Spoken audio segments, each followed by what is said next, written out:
ஸ்ரீமதே ராமானுஜாய நமஹ. ஸ்ரீமதி அழகு சிங்கர் திருவடிகளே சரணம் சரணம்.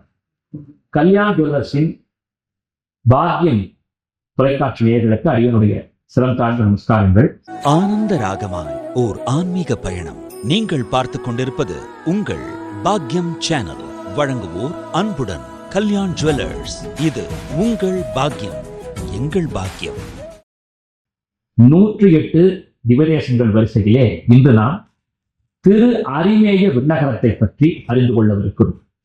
அரி மேல் இருப்பதால் அரிமேய விண்ணகரம். வெண்ணெய் குடத்தை அணைத்துக் கொண்டு பாதத்தை வைத்த வண்ணம் பெருமாள் பாங்காக இந்த திருத்தலத்திலே குடமாடும் கூத்தனாக சேவை தருகிறார்.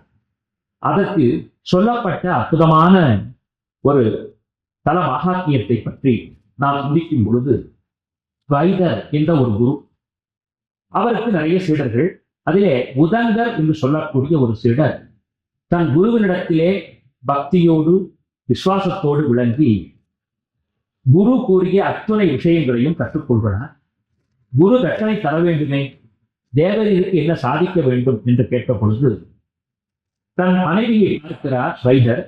அவரது மனைவி, உதங்கரே, நீ நான் கேட்டுக்கொண்டால் ஒரு காரியம் செய்து தர முடியுமா என்று கேட்க, கண்டிப்பாக தாயே, அதுதானே அடியனுடைய குரு தட்சணை என்று சொல்ல, அப்படியானால் இந்த நாட்டை ஆளக்கூடிய மகாராஜாவின் மனைவியின் காதில் இருக்கக்கூடிய குண்டலங்களை எனக்கு கொண்டு வந்து கொடு என்று சொல்லுகிறார்.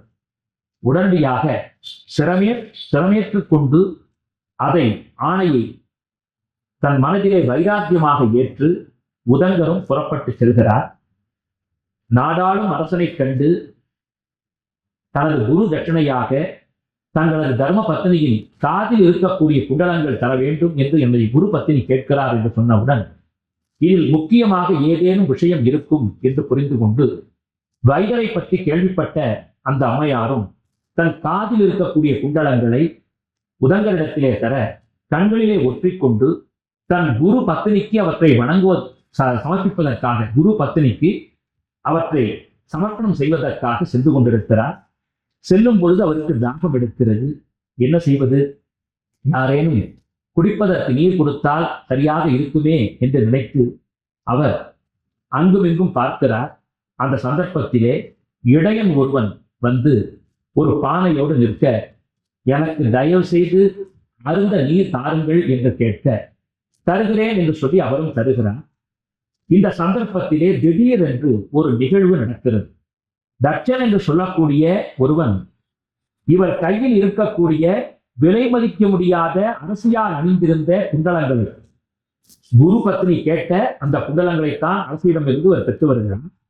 அந்த குண்டலங்களை இவர், இந்த தட்சன், இந்த உதங்கரிடத்து களவாடி செல்கிறார். ஆகா, அவர் இவ்வாறு களவாடி செல்கிறாரே என்று அவரை விரட்டி செல்ல ஒரு கட்டத்திலே அவர் ஒரு புதருக்குள்ளே சென்று மறைந்து விட, என்ன செய்வது என்று தெரியாமல் எப்படி நான் அவரை கண்டுபிடிப்பேன், எப்படி மீட்பது என்ற பொழுது அந்த சமயத்திலே குதிரையிலே ஏறி ஒரு வீரன் வர, உடனடியாக அந்த இடையன் அந்த குதிரை வீரனிடத்திலே சென்று நீ உன்னுடைய பிரார்த்தனையை சொன்னால் அவர் நிறைவேற்றி தருவார் என்று சொல்ல, உடனடியாக உதங்கரும் குதிரை மீது ஏறி வந்த வீரனிடத்திலே தான் கொண்டு வந்த மகாராணியினுடைய குண்டலங்கள் களவாடப்பட்டு அவர் களவாடிய நபர் அந்த புற்றுக்குள்ளே சென்று மறைந்து விட்டார் என்று சொல்ல, குதிரை வீரனும் குதிரையை வழிநடத்தி சென்று அந்த புதருக்கு அருகாமையிலே நிறுத்தி தன் குதிரையினுடைய கயிற்றை பிடித்து இழுத்த பொழுது குதிரை தன் வாயிலிருந்து அக்னியை கக்கியதாம், நெருப்பை கக்கியது. அந்த நெருப்பாகப்பட்டது அங்கிருந்த அந்த குதிரையின் மீது சமர்ப்பிக்கப்பட்ட பொழுது, வீசப்பட்ட பொழுது அக்னி மழையை தாங்காமல் புதருக்குள் இருந்த அந்த நகையை, அந்த குண்டலத்தை திருடியவர் வெளிப்பட்டு வந்து மீண்டும் இந்த உதங்கரிடத்திலே சமர்ப்பித்து விட்டு வணங்கி சென்றார்.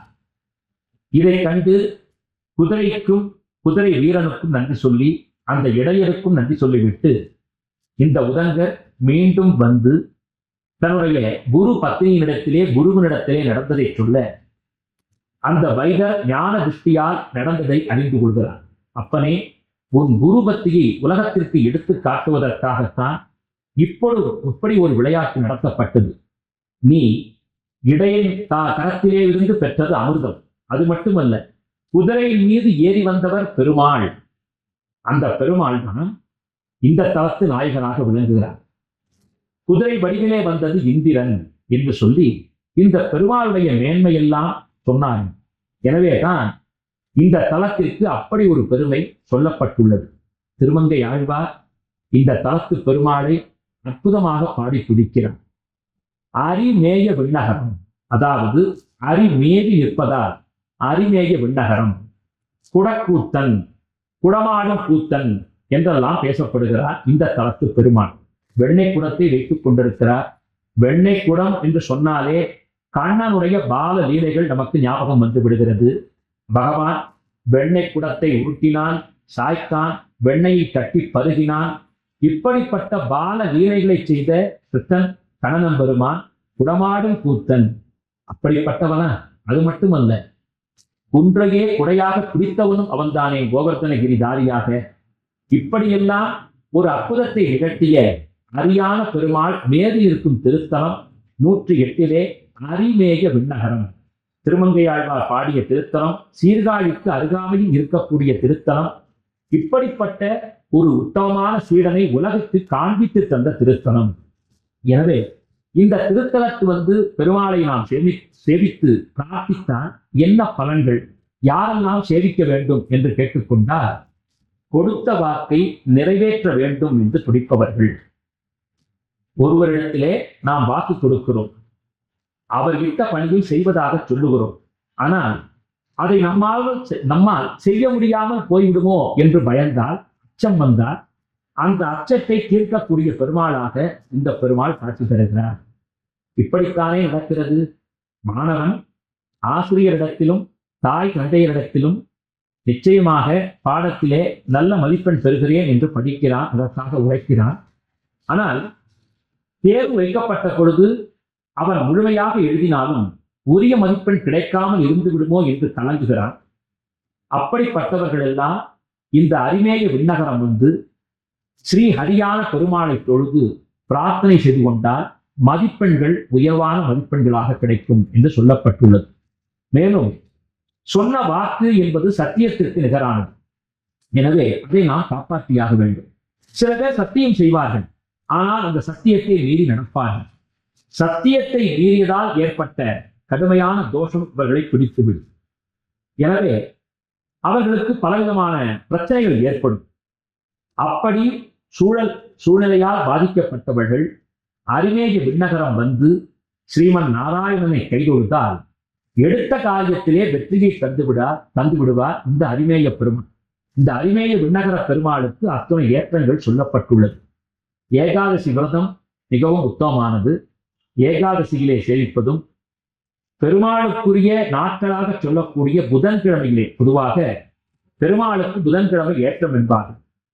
புதனுக்கு தலைவனாக விளங்குபவனும் இந்த பெருமாள். எனவே மிக மிக சிறப்பாக சொல்ல வேண்டும் என்றால், புதனுடைய ராசிக்காரர்களாக விளங்கக்கூடிய கன்னியா ராசி, புதன் ஆதிக்கம் செலுத்தக்கூடிய மிதுன ராசிக்காரர்கள் எல்லாம் இந்த திருத்தலத்தை சேவிக்க வேண்டும். புதனுடைய திசை, புதன் புக்தி நடப்பவர்களும் புதன் தோஷத்தில் தாக்கப்பட்டவர்களும் இந்த தலத்திற்கு வரும் பொழுது அந்த தோஷம் அகன்று சந்தோஷமாக மாறிவிடும். அப்படிப்பட்ட உயர்வுகளை தர வல்லவன் தான் அரிமேய பெருமாள் என்பதை இந்த நேரத்திலே மனதிலே பதித்துக் கொள்ள வேண்டும். எனவே அற்புதங்களையெல்லாம் வாழ்விலே தரக்கூடிய அரிமேய விண்ணகர பெருமாளை, குடமாடும் கூத்தனை நாம் சென்று சேவித்தால் நிச்சயம் நம்முடைய இல்லத்தில் அந்த குடமாடும் கூத்தனின் அருள் விளையாடலாக சேரும் என்பதை சொல்லிக்கொண்டு, அந்த குடமாடும் கூத்த பெருமானை, அரிமேய விண்ணகரத்து நாயகனை அவன் திருவடி தொழுது பிரார்த்தனை செய்வோம். அதனால் எல்லோருக்கும் எல்லா நன்மைகளும் கிடைக்கும். ஆனந்த ராகமாய் ஓர் ஆன்மீக பயணம். நீங்கள் பார்த்து கொண்டிருப்பது உங்கள் பாக்யம் சேனல். இது உங்கள் பாக்யம், எங்கள் பாக்கியம். வழங்குவோர் அன்புடன் கல்யாண் ஜுவல்லர்ஸ்.